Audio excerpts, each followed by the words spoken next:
Welcome to the Track Your Life podcast.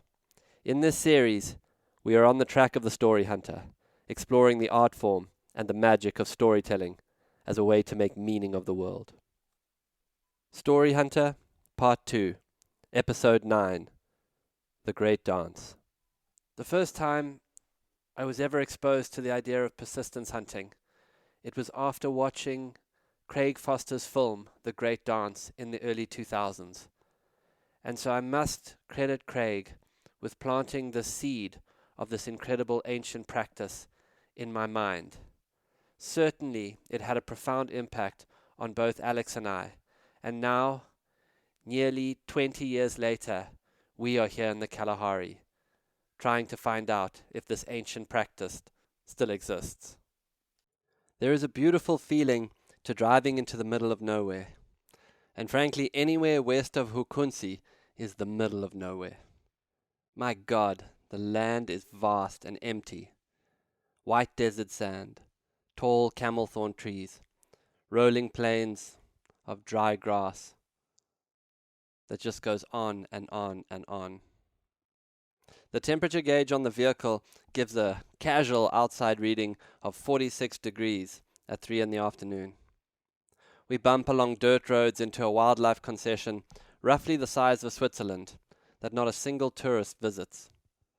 This land is not even game reserve, it's simply the Botswanan wildlands. We came to Botswana with a theory. If we could find those who still practice persistence hunting, it would tell us so much about the depth of tracking skills still alive in the Bushmen people. I realize now that for me the persistence hunt is symbolic. And that's why we came to find if it's still practiced. There cannot be persistence hunting without deep tracking skills. Persistence hunting, or the great dance, takes something only a person of the wilderness could really understand or achieve. For one would have to be deeply comfortable with the elements.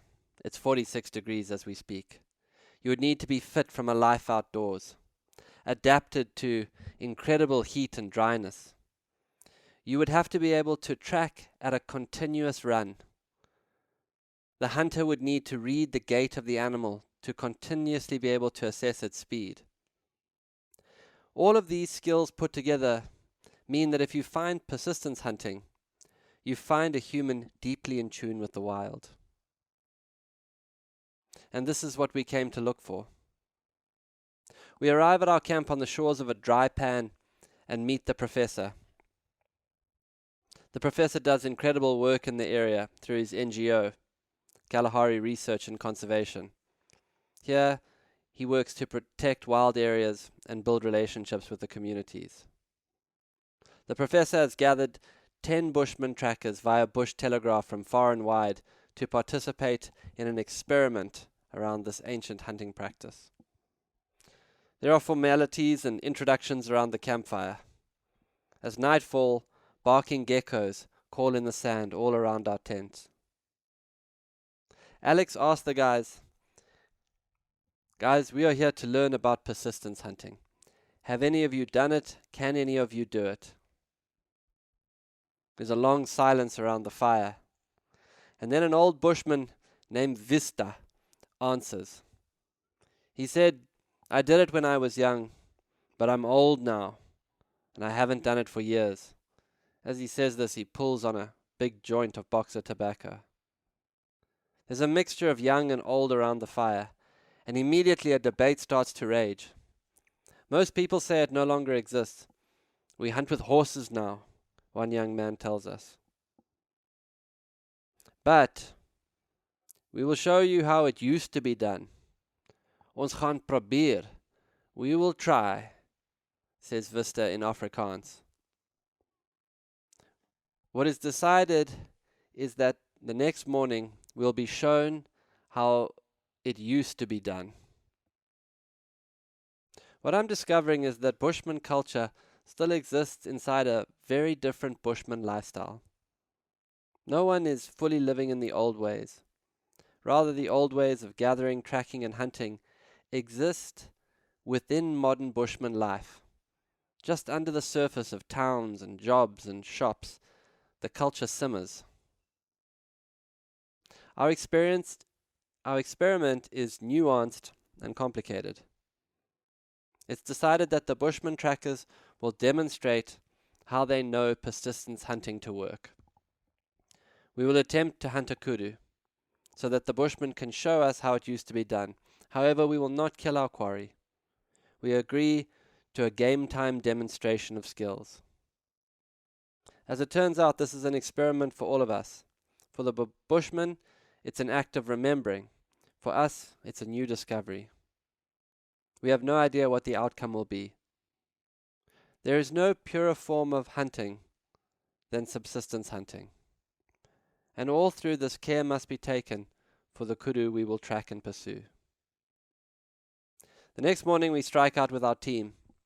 In truth, we look like a motley crew, young and old, dressed in old soccer shirts, football club Barcelona. One guy's wearing soccer cleats. The clothes of the Bushman trackers are all ripped and torn. We have to stop regularly for everyone to take a huge tobacco joint smoke break.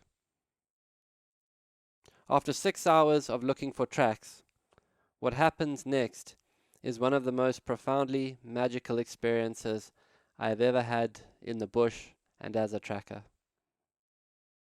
We cut across fresh tracks of a kudu. There's a palpable shift in energy. The young men who the whole morning have seemed disengaged are suddenly walking fast on the track. I can immediately tell these guys are hot trackers. All through the morning they smoked and seemed disinterested, but now a gear has changed. There's some type of primal activation. Without a word being said between them, one of the youngsters starts to trot. And with that, the entire energy of the group changes. The hunt is on. James and I are running with the front group. They are tracking and jogging fast through the bush. The sand underfoot is heavy and soft. It's akin to running on the beach. The temperature is 45 degrees. And soon the group drops me. My backpack is clanging against my head. I feel awkward and laborious. The group is accelerating into a dog trot, and they are moving at a deceptive speed. I take my pack off and throw it in a Land Cruiser that is about half a kilometer behind the trackers. They go over the horizon. They move like cavalry. I jump onto the sideboard of the Land Cruiser. "Catch me up," I scream to the driver. I leap on the bonnet and the driver guns cross-country to the group so I can hit the ground running. The kudu is nowhere to be seen, but his tracks are huge explosions in the sand. He's running fast. Not a word has been said. Something organic and intuitive has taken over. If humans have one massive advantage over animals, it's that humans dump heat faster than animals. This means a runner with the necessary endurance in the right type of heat in the right season can run the animal down. As we set off running, I look to my right. Alex's legs are pumping in the sand. Sweat is pouring off him. We're both trying to accelerate, but the Bushmen are moving away from us. James is running extremely well. All his hours of training and triathlons paying off. He's keeping stride with the Bushmen. I'm lumbering behind as a sort of relay begins, something akin to how a pack of wild dogs would hunt. The lead runner runs hard. Under no circumstances should we stop. Constant pressure must be applied to the kudu. When the lead tracker tires, a second runner takes over. We've entered into an instinctual space. Something is happening to time. I find myself transported to that peculiar feeling I have touched sometimes when I've taken mushrooms or in deep meditation. I am so present, nothing else in the world exists, yet everything is connected in one giant unfolding. I can feel as I run, I'm being initiated. I touch the now, pure presence, the secret under the secret of what we all really want. While we run on the trail of the kudu, there is terrible suffering in the Middle East. While we run, a close friend's father is dying. While we run, I come to know that the woman I'm in love with is not ready for a relationship. While we run, I go back in time to when this is how we all lived. While we run, I go into the far future, beyond the technological revolution, all the way to the world reset. Progress, and a world with clean air and rivers. While I run, lungs burning and screaming, I am forced into a closeness with myself. And in that closeness, I know for the first time in my life that I want children. running wild through the plains, tracking as we run, each person energetically in sync with the others. The heat is brutal, the sand is brutal, my heart beating in my chest. The Bushman runners are so strong. Suddenly, for a moment, I find myself at the front. I'm weaving through the bush, following the tracks of the kudu, sweating, breathing, alive, my eyes deeply attuned to every explosion on the earth where a kudu's foot touched down.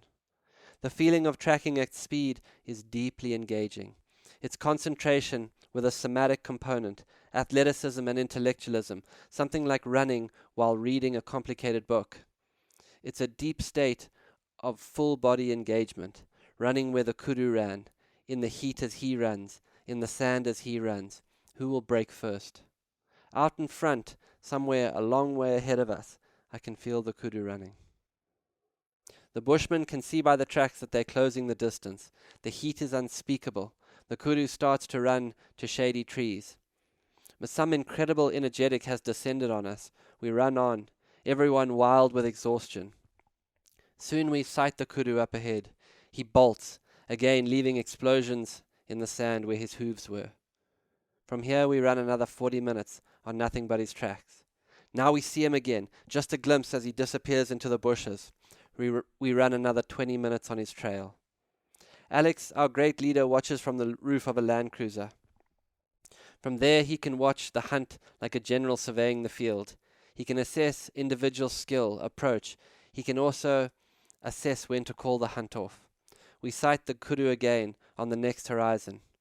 This time he does not run, but hides in the shade. He is too hot. We immediately call the hunt off, seeing that he is tiring, and we do not want to push him. The Bushmen are extremely unhappy about this and complain. They are full with hunting spirit, but we must not push on. As we come to a stop, there is a deep awareness that something has happened, a remembering. Before we came to Botswana, everyone told us the persistence hunt could not be done. It was lost. The story was that the great dance was danced no more. And with it, an ancient and profound spiritual component of the Bushman's culture and connection to nature was lost. To hunt is to merge with the realms of the animals. Done sacredly and for persistence, that which was hunted was received as a blessing from the wild. But here, in the middle of nowhere, we have found something. It has been remembered. And more than that, the Bushmen themselves have remembered. There is a sense in the air that something important beyond comprehension has occurred. A pride in the old ways. This ancient art that takes incredible endurance, precise tracking, and heat conditioning. These young Bushmen have reignited their own pride in their skills. We are the ones who have all it takes to do this, their eyes say with pride.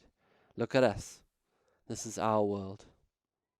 The Bushmen have been subjugated as many first people of the modern world have. But here in the ancient world, that is both past and yet to come when the apocalypse finds us, the Bushman people are supreme. The First Nation people hold an irreplaceable way of being in their very essence, and it is that way that teaches us. Eyes mired by the neon light and the audacious scale of modern life could easily miss it.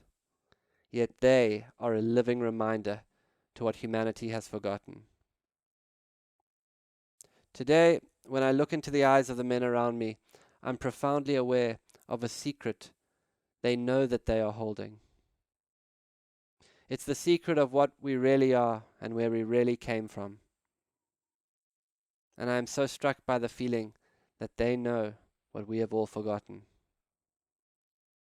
And I suspect that until we remember what they know, there will always be something we anxiously long for and mourn just under the surface of our lives. The most confusing grief is for something you don't even know you lost. It is this undiagnosed absence that mires our life. When we get back to the camp, it's like we come out of a portal. We are back. The Bushmen go and smoke under the trees. Alex, James and I keep staring at each other. Something has happened we can't explain, but we were together for it. Only the three of us can know the energy of that run. We need to sleep. I need to cry. A huge storm blows into the desert, and I think of the kudu drinking moisture off the leaves. I pray for him and what he taught us today. The contract is complete. Thanks for listening to another episode of the Track Your Life podcast with Boyd. To begin your own story hunting journey, sign up to the online course on Boyd's website, or just find him on Instagram, X, or your favorite podcast player. Please rate and review this podcast so that more people can find and enjoy it.